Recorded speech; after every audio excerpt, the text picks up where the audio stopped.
मौलादाद अपने शहर का सबसे हुनरमंद मोची था। वह बहुत अच्छे और मजबूत जूते बनाया करता था। बहुत जल्द उसकी शोहरत दूर दूर तक फैल गई। वह बहुत ईमानदारी और मेहनत से काम करता था। उसके बनाए हुए जूतों की कीमत ज्यादा होती थी, लेकिन वही जूते बहुत लंबे समय तक चलते थे। रहीम खान उसी शहर का एक धनवान व्यापारी था। उसकी एक ही बेटी थी, जिसे उसने राजकुमारी की तरह पाला था, और सब लोग उसे शहजादी कहते थे। उसकी बेटी का नाम फातिमा था। व्यापारी जब भी कहीं से आता तो अपनी बेटी के लिए कुछ न कुछ जरूर लाता। इस बार उसे पास के गांव जाना था। वह सोचने लगा कि वहां से अपनी बेटी के लिए ऐसा क्या ला सकता हूं जो उसे पसंद भी आए। आखिरकार उसके दिमाग में ख्याल आया कि फातिमा को नए नए जूते पहनने का शौक है। जूतों का ख्याल आते ही उसे मौलादाद का नाम याद आया। उसने सोचा कि मौलादाद ही सबसे अच्छे जूते बनाता है। फिर उसके मन में आया, भला जूता भी कोई तोहफा है। लेकिन फिर सोचा कि क्यों ना सबसे अच्छा और अनोखा जूता बनवाया जाए, यही सबसे बढ़िया तोहफा होगा। यह सोचकर वह मौलादाद के पास पहुंचा और कहा, मुझे अपनी बेटी के लिए ऐसा जूता बनवाना है जो इससे पहले न किसी ने देखा हो और न कभी पहना हो। मोची यह सुनकर सोच में पड़ गया और कुछ देर बाद बोला, जनाब, मैं लगभग हर तरह का जूता बना चुका हूं, लेकिन ऐसा जूता कैसे बनाऊं जो कभी किसी ने न देखा हो और न पहना हो। यह तो आप ही बताइए कि ऐसा कौन सा जूता हो सकता है। व्यापारी ने थोड़ी देर सोचा और बोला, अभी कुछ दिन पहले मैंने अपनी बेटी के लिए मखमल का एक जोड़ा बनवाया था जिस पर चांदी का काम था। अगर मखमल के जूतों पर चांदी का काम कर दो तो कैसा रहेगा। मोची ने कहा, बहुत अच्छा जनाब, यह तो शानदार है, मगर ऐसा नहीं होगा कि यह जूता पहले किसी ने न देखा हो, क्योंकि मैं पहले ही ऐसे 4 जूते बना चुका हूं। अगर आप पूरा का पूरा जूता चांदी का बनवाएं तो यह वास्तव में अनोखा होगा और ऐसा किसी ने नहीं देखा होगा। व्यापारी ने कहा, तुम्हारा विचार अच्छा है, लेकिन यह जूता बहुत सख्त होगा। हमारी बेटी के नाजुक पांव घायल हो जाएंगे। मोची ने जवाब दिया, नहीं जनाब, अंदर मखमल होगी, किनारों पर भी मखमल और ऊपर सुनहरी काम कर दूंगा। व्यापारी बोला, नहीं, तुम सफेद जूता ही बनाना। मोची ने कहा, अच्छा जनाब, मैं सफेद जूता ही बना दूंगा। फिर व्यापारी ने पूछा, इस जूते को बनाने में कितने दिन लगेंगे। मोची बोला, जनाब, इसे बनाने में तकरीबन 15 दिन लग जाएंगे। व्यापारी ने कहा, नहीं, 15 दिन नहीं बल्कि 10 दिन में तैयार कर दो, क्योंकि मैं सफर से लौटकर अपनी बेटी को यह तोहफा देना चाहता हूं। मोची बोला, ठीक है जनाब, लेकिन इस पर बहुत मेहनत होगी, इसलिए कीमत भी कुछ ज्यादा होगी।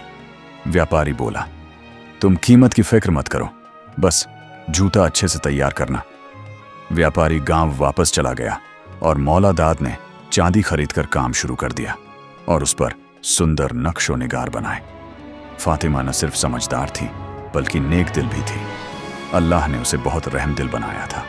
वह अपनी नौकरानियों से भी बहुत मोहब्बत करती थी और हर सुबह बाग में बैठकर कुरान पाक की तिलावत करती थी। वह अल्लाह की नेमतों का शुक्र अदा करती और दुआ करती कि अल्लाह उसे और भी नेमतें बख्शे। व्यापारी को गए हुए 8 दिन बीत चुके थे और फातिमा अपने पिता को याद करके बहुत उदास थी। उसकी सबसे खास कनीज उसे दिलासा देती और खुश रखने की कोशिश करती। फातिमा की मां बचपन में ही फौत हो गई थी। यही वजह थी कि व्यापारी ने अपनी बेटी को बहुत मोहब्बत से पाला था। 10वें दिन जब व्यापारी वापस आया तो मोची ने जूता तैयार कर रखा था। जूता इतना खूबसूरत था कि व्यापारी देखकर हैरान रह गया। उसने मोची की मेहनत की तारीफ की और मनचाही कीमत देकर जूता लेकर घर पहुंचा। फातिमा अपने पिता को देखकर बहुत खुश हुई। व्यापारी ने उसे तोहफा दिया। जब उसने जूते देखे तो वह दंग रह गई और बोली, अब्बा जान, इतना सुंदर जूता हमने आज से पहले कभी नहीं देखा। आप इसे कहां से लाए। व्यापारी मुस्कुराकर बोला, बेटी, हमने भी ऐसा जूता पहली बार देखा है। अब यह मत पूछो कि कहां से आया, बस जल्दी से पहनकर दिखाओ। फातिमा ने मखमल का लिबास पहना और चांदी का जूता। वह बहुत प्यारी लग रही थी और व्यापारी की खुशी का कोई ठिकाना न रहा। वह बोला, आज तो वाकई हमारी बेटी राजकुमारी लग रही है। अगले दिन भी फातिमा ने वही कपड़े और वही जूते पहने और काफी देर तक अपने महलनुमा घर में टहलती रही। अब फातिमा को भूख लगने लगी थी। वक्त भी काफी हो चुका था, लेकिन अभी तक खाना नहीं लगाया गया था। फातिमा रसोई में गई और अपनी खास नौकरानी से बोली, क्या बात है, अभी तक खाना क्यों नहीं लगाया गया? नौकरानी ने जवाब दिया, बीबी जी, अभी लगाती ही हूं, बस एक भूखे बाबा की कहानी सुन रही थी, ध्यान नहीं रहा, लेकिन खाना तैयार है। उसने दूसरी नौकरानी को कहा कि खाना लगा दो। फातिमा ने नौकरानी से पूछा, वो बूढ़ा फकीर कहाँ है, क्या वो भूखा है?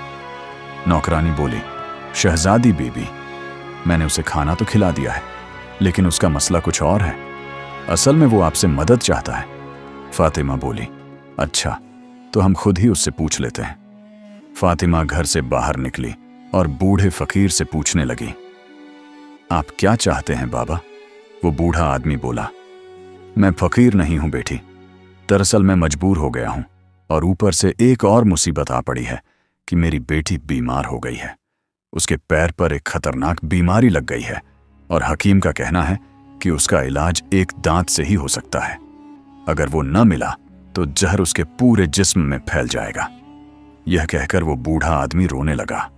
फातिमा ने जब यह सुना तो उसका दिल पिघल गया और उसने पूछा, बताइए तो सही, किस चीज से आपकी बेटी का इलाज हो सकता है?